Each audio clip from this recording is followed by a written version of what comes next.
Hello dear students, आज मैं सूरदास का पद्यांश 2 पढ़ाने जा रही हूँ। अगर वीडियो अच्छी लगे तो लाइक करना, अच्छी ना लगे तो डिसलाइक करना, और जो भी सजेशन है मुझे कमेंट में जाके बताना। अविगत गति कछु कहत न आवे, ज्यों गूंगे मीठे फल को रस अंतर्गत ही भावे।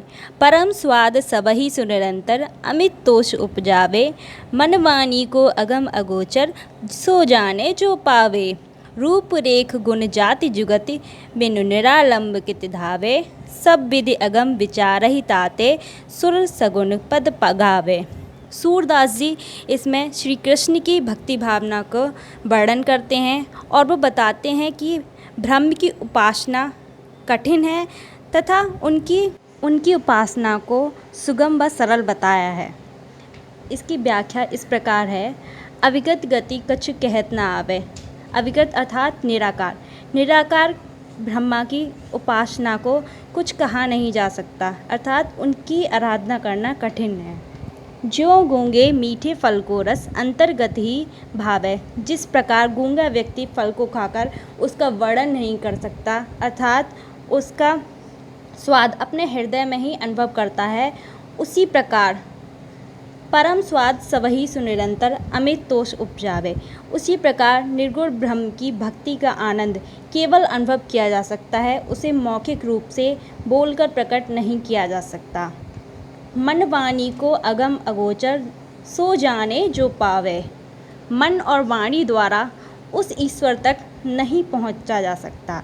अगम अर्थात जहां पहुंचना कठिन हो, मन और वाणी के द्वारा ईश्वर तक नहीं पहुंचा जा सकता। सो जाने जो पावे, इसलिए उसे अगम और अगोचर कहा गया है, क्योंकि वह इंद्रियों से परे है।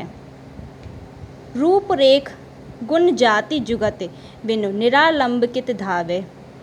उस निर्गुण ईश्वर का ना तो कोई रूप है, ना ही कोई रेखा है, ना ही कोई आकृति है, और ना ही हमें उसके गुणों का ज्ञान है जिससे हम उसे प्राप्त कर सकें। अर्थात बिना किसी आधार के उसे कैसे पाया जा सकता है। ऐसी स्थिति में भक्त का मन बिना किसी आधार के यहाँ वहाँ भटकता रहेगा, क्योंकि निर्गुण ब्रह्म तक पहुँचना असंभव है। सब विधि अगम विचारहि ताते, सुर सगुन पद पावे।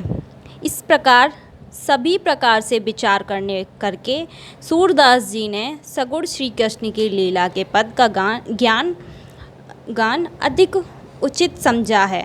इसका काव्यगत सौंदर्य इस प्रकार है।